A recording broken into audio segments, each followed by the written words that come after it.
حضور فرما رہے ہیں کہ ہمارے نور کے لیے جن کی سلیکشن ہوئی نا، جن کا انتخاب ہوا، جن کا چناؤ ہوا، وہ پاک تھے۔ مولوی کو بات ہضم نہ ہوئی، اس نے کتابیں لکھنا شروع کر دی۔ سرکار ابو طالب بھی معاذ اللہ مشرک، اور ایسی کتابیں میں دکھاتا ہوں، حضور کے والدین کریمین کے بارے میں کہہ دیا مشرک تھے۔ مشرک کی ڈیفینیشن کیا ہے؟ جو لوگ فٹافٹ کہہ دیتے ہیں فلاں مشرک، پہلے پتہ تے کریے اے مشرک ہوتا کیسے ہے۔ آپ مقرر کسے کہتے ہیں؟ جو تقریر کرے۔ علامہ کسے کہتے ہیں؟ جو علم والا ہو۔ قاری کسے کہتے ہیں؟ جو قرات کرے، تلاوت کرے۔ نعت خواں کون ہوتا ہے؟ جو نعت پڑھے۔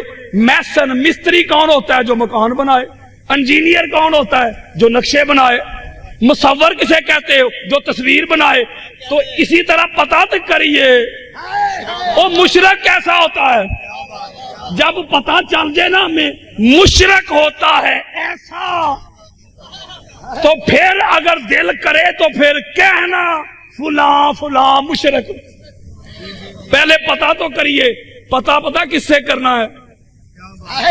جس سے اللہ پتہ بتانے والا ہی کوئی نہیں۔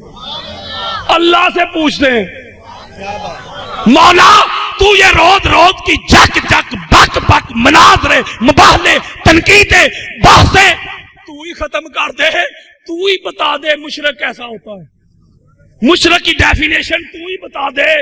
اللہ نے کہا کیوں لڑتے مرتے ہو، آؤ میں بتا دیتا ہوں مشرک کی پہچان۔ بڑا خاص حصہ ہے یہ، مشرک کی ڈیفینیشن، مشرک کی تعریف میں بتا دیتا ہوں، مولا بتا دے۔ مولوی پیچھا نہیں چھوڑتے۔ اللہ نے کہا میرا قرآن کھولو۔ بڑی ایمان فروز عقیدے کی بات بتا رہا ہوں، ذرا جاگنا ہے آپ نے۔ اللہ نے کہا میرا قرآن کھولو، مولا کھول لیا۔ اللہ نے کہا سورہ توبہ نکالو۔ مولا توبہ ہی کیوں؟ اللہ نے کہا موقع دے رہا ہوں اب بھی توبہ کر لو۔ مولا نکال لی۔ کہا آیت نمبر 28 پہ آؤ، 28 28 مولا آگے تو کہا پڑھو پھر یا ایھا الذین آمنوا انما المشرکون نجس۔ کہا ایمان والو کیوں لڑتے ہو جھگڑتے ہو مناظرے مباہلے تنقید کرتے ہو؟ آؤ میں مشرک کی ڈیفینیشن بتاتا ہوں، میں مشرک کی پہچان بتاتا ہوں، میں مشرک کی تعریف کرتا ہوں۔ مولا بتا دے۔ کہا مشرک نجس ہوتا ہے، مشرک پلید ہوتا ہے، مشرک ناپاک ہوتا ہے، مشرک غلیظ ہوتا ہے، مشرک گندگی کا کوڑے کا ڈھیر ہوتا ہے۔ کون بھائی؟ وہ مشرک ہوتا ہے غلیظ، قرآن کہہ رہے، مشرک ہوتا ہے ناپاک، مشرک ہوتا ہے پلید، مشرک ہوتا ہے گندگی کا ڈھیر، غلاظت کا ڈھیر، کوڑے کا ڈھیر۔ کون؟ آپ کو پتا چل جائے فلاں اس وقت پلید ہے، فلاں اس وقت ناپاک ہے، فلاں اس وقت غلیظ ہے، آپ اس غلیظ، اس پلید، اس ناپاک، اس گندے کے ہاتھ سے کھانا کھاتے ہیں۔ کیوں؟ وہ گندا ہے۔ کہاں میں، کہاں آپ، کہاں آمینہ کا لال؟ میرے مصطفیٰ جہاں قدم مبارک رکھتے طہارت کے نفاست کے چشمے پھوٹ پڑے۔ یہ نبی جس کی گود میں کھیلتا رہا، میرے مصطفیٰ جس کے ہاتھوں کے لقمے کھاتے رہے، میرے مصطفیٰ جس کے کندھوں کی سواری کرتے رہے، میرے مصطفیٰ جس کے گھر میں پلتے رہے، میرے مصطفیٰ جس کے بستر پہ سوتے رہے، میرے مصطفیٰ جس کے سینے پہ سوتے رہے، میرے مصطفیٰ جس کا کھانا کھاتے رہے، میرے مصطفیٰ جس کی گود میں پلتے رہے۔ ساری دنیا تو ناپاک پلید غلیظ ہو سکتی ہے، مصطفیٰ کو پالنے والا ابو طالب پلید نہیں ہو سکتا۔ ہائے ہائے ہائے، نعرہ رسالت، نعرہ حیدری، عظمت مصطفیٰ پتا چلا اب مشرک نہیں کہنے دینا میں نے، مولوی صاحب مشرک تو میں نے کہنے نہیں دینا، اب جرت ہے تو یہ کہہ کہ نبی کسی پلید کے گھر سے کھاتا رہا، یہ کہہ تاکہ ایمان کی اگر تھوڑی سی چنگاری کوئی رتی بھی پڑی ہے نا تو وہ بھی نکل جائے، بیڑا غرق تو ہو نا۔ کہہ سکتا ہے کوئی؟ بولو یار۔ مشرک کے بارے میں اللہ نے کہہ دیا دو ٹوک کہ یہ گندا ہے، یہ غلیظ ہے، یہ پلید ہے۔ ذرا توجہ میرے تو رکھنی ہے، نچوڑ دینے لگا ہوں اپنے خطاب کا، توجہ مجھے نہ دیکھے میں کون ہوں۔ اللہ نے لفظ بھی نہیں بدلے قبلہ، اللہ نے لفظ بھی نہیں بدلے، الفاظ بھی نہیں بدلے، وہی الفاظ۔ مولا مشرک تو ہے نجس والا، مشرک تو ہے رجس والا، مشرک تو ہے پلید ناپاک، یہ تو ہے مشرک۔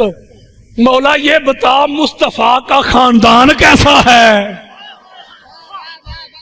مشرک تو ہے نا نجس، وہ ہے پلید، وہ ہے غلیظ، وہ ہے ناپاک، تو مصطفیٰ کا خاندان۔ اللہ نے کہا میں نے لفظ بھی نہیں بدلنے تاکہ مولوی کو سمجھ بھی آ جائے۔ مولا پھر بتا، کہا سورہ احزاب کھولو،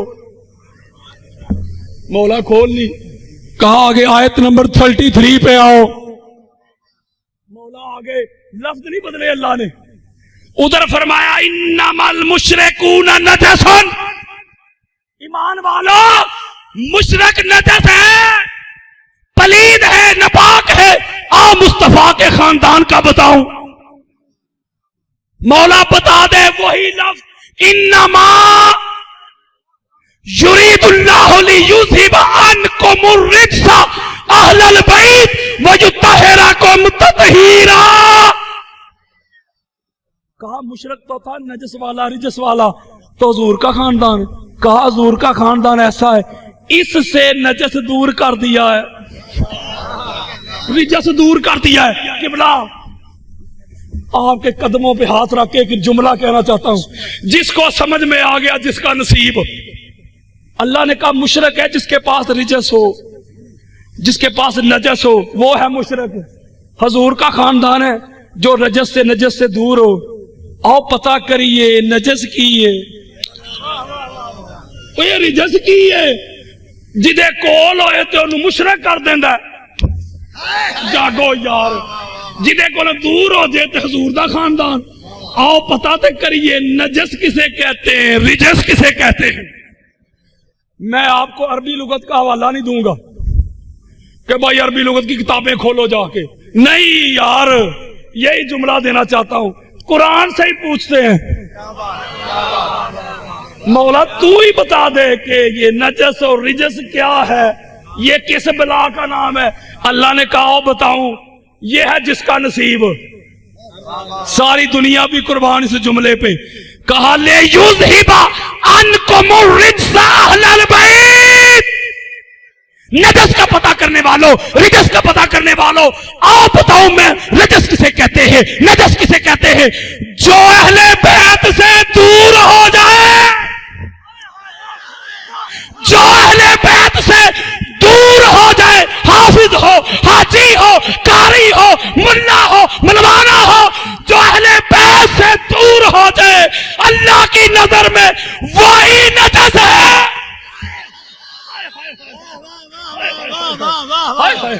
اللہ کی نظر میں وہی نجس ہے، وہی رجس ہے، وہی غلیظ ہے، وہی پلید ہے، وہی ناپاک ہے۔ کون بھائی؟ مولا جی صاحب ہیں، مولا صوفی صاحب ہیں، مولا مفتی صاحب ہیں، مولا علامہ صاحب ہیں۔ اللہ کہتا ہے وہ مفتی ہے، وہ حاجی ہے، وہ علامہ ہے، وہ جو کچھ بھی ہے، اگر اہل بیت سے دور ہے میری بارگاہ میں وہی تو نجس ہے، وہی تو پلید ہے۔ جو اہل بیت سے دور ہو جائے یا جنہیں اہل بیت دور کر دیں وہی نجس ہے۔ آپ ایک اور جملہ دیکھیں، یہ میری مائیں بہنیں بیٹیاں بھی سن رہی ہیں، یہ جس برتن میں دودھ ڈالتی ہیں نا، اللہ کا نور، اس کو اچھے طریقے سے مانجتی ہیں. کیا کرتی ہے؟ وہ کیوں مانجتی ہیں بھلا؟ ہم پوچھے نا تو وہ کہتی اس لیے مانج رہی ہیں ان میں اللہ کا نور دودھ ڈالنا ہے. تو مانج کیوں رہی ہو؟ وہ کہتی ہیں نور کی خوبی ہی یہ ہے، نور کی خاصیت یہ ہے، نور گندی جگہ پہ رہتا ہی نہیں. آپ برتن نہ دھوئیں روٹیاں ڈال دیں، برتن نہ دھوئیں سیب ڈال دیں، برتن نہ دھوئیں کیلے ڈال دیں، کچھ بھی نہیں ہوگا. نور گندی جگہ پہ نہیں رہتا. ارے نور گندے برتن میں نہیں رہتا تو نور کسی گندے سلب میں اور بطن میں کیسے رہ سکتا ہے؟ کسی مولوی صاحب کی بیٹی کیوں نہ ہو، کسی مفتی صاحب کی بیٹی کیوں نہ ہو، میں اوپر چلا جاتا ہوں، کسی صحابی کی بیٹی کیوں نہ ہو، جب وہ مخصوص ایام میں ہوتی ہے اللہ کہتا ہے میرا قرآن نہ پکڑ. مولا کیوں نہ پکڑے تیرا قرآن؟ اللہ کہتا ہے میرا قرآن ہے پاک، تو ہے ناپاک. پتا چلا جو ناپاک ہوں، جو پلید ہوں، جو غلیظ ہوں، جو گندے ہوں، وہ پاک چیزوں کو پکڑتے نہیں. غلط کہہ رہا ہوں بھائی؟ تو کائنات کی سب سے پاک ہستی میرے مصطفیٰ، ہمارے دلوں کی دھڑکن، ہمارے سر کا تاج، جانے کائنات، روح کائنات، کائنات، وجہ تخلیق کائنات، آمینہ کے لال محمد مصطفیٰ صلی اللہ علیہ وآلہ وسلم. آپ سے بڑھ کے بھی کوئی پاک ہے بھائی؟ تو یہ نبی، اس نبی کو جو روٹیاں پکا پکا کے کھلاتی رہی، اس نبی کو جو اپنے سینے پہ سلاتا رہا، اس نبی کو جو کپڑے پہناتا رہا، اس نبی کو جو بستر پہ سلاتا رہا، اس نبی کو اپنے بیٹے علی کو اٹھا کے مصطفیٰ کو سلاتا رہا. ساری دنیا تو ناپاک ہو سکتی ہے، وہ ابو طالب ناپاک نہیں ہو سکتا. ایک اور دلیل دیتا ہوں. ہر ایک بندہ یہ کہتا ہے، ہر ایک بندہ، کہ جب آقا علیہ السلام نے نبوت کا اعلان کیا تو 2 صاحبزادیاں آقا علیہ السلام کی عتبہ اور عتیبہ کے نکاح میں تھی. جب حضور نے بعثت کا اعلان کیا ان دونوں نے کہا بھئی ہم نے کلمہ نہیں پڑھنا، ہم نے مشرک ہی رہنا ہے. توجہ ذرا میری طرف رکھو، ذرا بڑی خاص بات، ہم نے مشرک ہی رہنا ہے. حضور علیہ السلام فرماتے ہیں پھر یہ نہیں ہو سکتا، مشرک کے گھر میں رسول اللہ کی بیٹیاں نہیں رہ سکتی، کیونکہ مشرک ہوتا ہے غلیظ، مشرک ہوتا ہے ناپاک. یہ کیسے ہو سکتا ہے کہ رسول اللہ کی بیٹیاں ہوں تو وہ کسی مشرک کے گھر میں کیسے رہ سکتی ہیں؟ ہر مکتب فکر اس کو مانتا ہے کہ آقا علیہ السلام نے وہ رشتہ ہی ختم کر دیا. آقا کیوں؟ کہا رسول اللہ کی بیٹیاں مشرک کے گھر میں نہیں رہ سکتی. جاگو یار، بات ٹھیک ہے. آقا علیہ السلام کی امی جن کو ہر کوئی مانتا ہے کہ فاطمہ بنت اسد رضی اللہ تعالی عنہا آپ مومنہ تھی، ہر ایک بندہ مانتا ہے، نکتہ سمجھے، ہر مکتب فکر والا مانتا ہے کہ وہ مومنہ تھی. لوگوں درنگی چھوڑ دے، یک رنگ ہو جا، سراسر موم یا سنگ ہو جا، اگر نبی کی بیٹیاں کسی مشرک کے گھر میں نہیں رہ سکتی تو نبی کی امی، نبی کی چچی، نبی کو پالنے والی، نبی کو روٹیاں کھلانے والی وہ فاطمہ بنت اسد وہ کسی مشرک کے گھر میں کیسے رہ سکتی ہے؟ وہ کیسے رہ سکتی ہے؟ نبی نے بیٹیاں تو واپس بلا لی، رشتہ ختم کر دیا، تو ماں ہی مشرک کے گھر میں رہنے دی.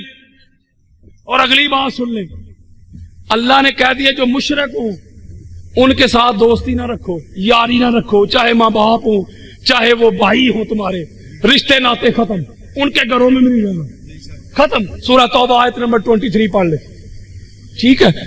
اب آقا علیہ السلام جس گھر میں رہے بلکہ جو 3 سال قید کاٹی نا میرے آقا نے، وہ بھی شیب ابی طالب، ابو طالب کا ہی گھر تھا۔ آج کل کچھ ایسے لوگ پیدا ہو گئے ہیں سنیت کا لبادہ اوڑھ کے، جو کہہ رہے ہیں بس 3 دن کے لیے غم ہوتا ہے، ٹھیک 3 دن کے لیے سوگ اور غم ہوتا ہے، لہذا محرم میں 10 محرم کو بھی شادی کر لیا کرو۔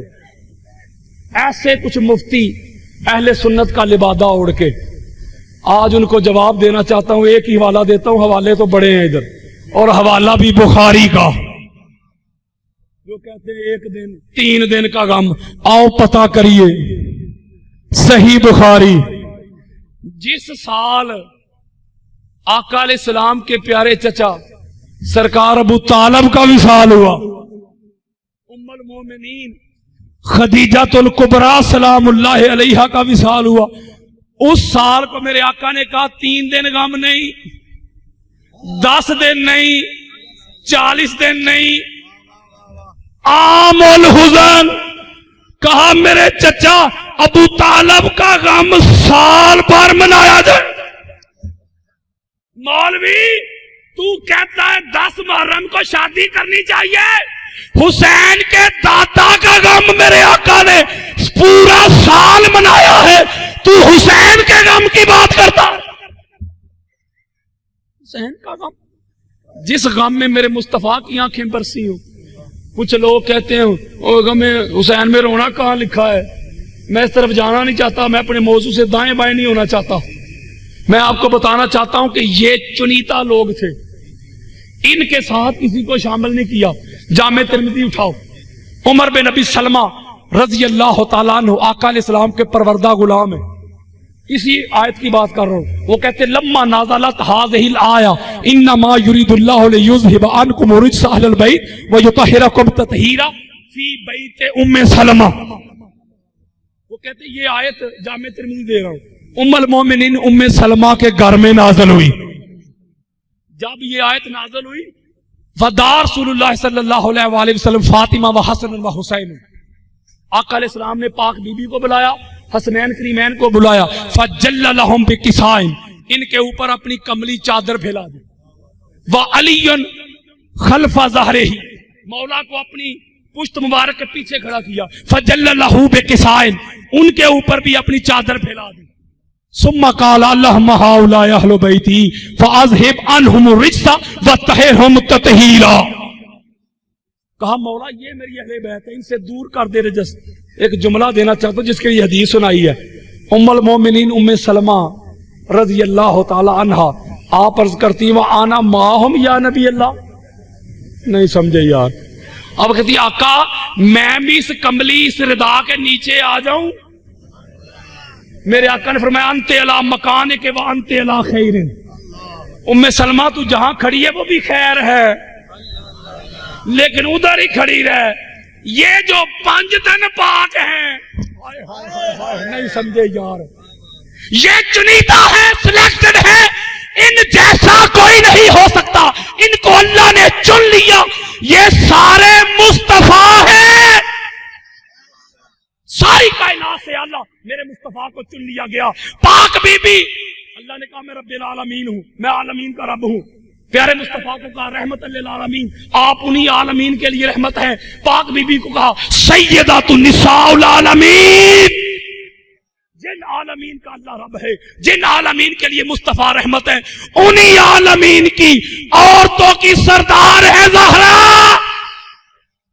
ان کو عورتوں کی سیدہ چن لیا گیا۔ اور حسنین کریمین، الحسن والحسین سیدہ شباب اہل الجنہ، میرے ایک ایک جملے میں نا 10 ہزار راز ہوتے ہیں، کوئی سمجھ لے۔ میں ایک جملہ دینے لگا ہوں پھر جس کا نصیب، جو جنتی ہے، جو جنتی ہے ان کے سردار ہیں حسنین کریمین۔ پتہ چلا یہ چنیدہ لوگ ہیں، اور پھر ان کو بس آخری گفتگو کلوز کرنے لگا ہوں، ان کو ایمان کی پہچان کے لیے چن لیا، ان کو پانچن پاک کو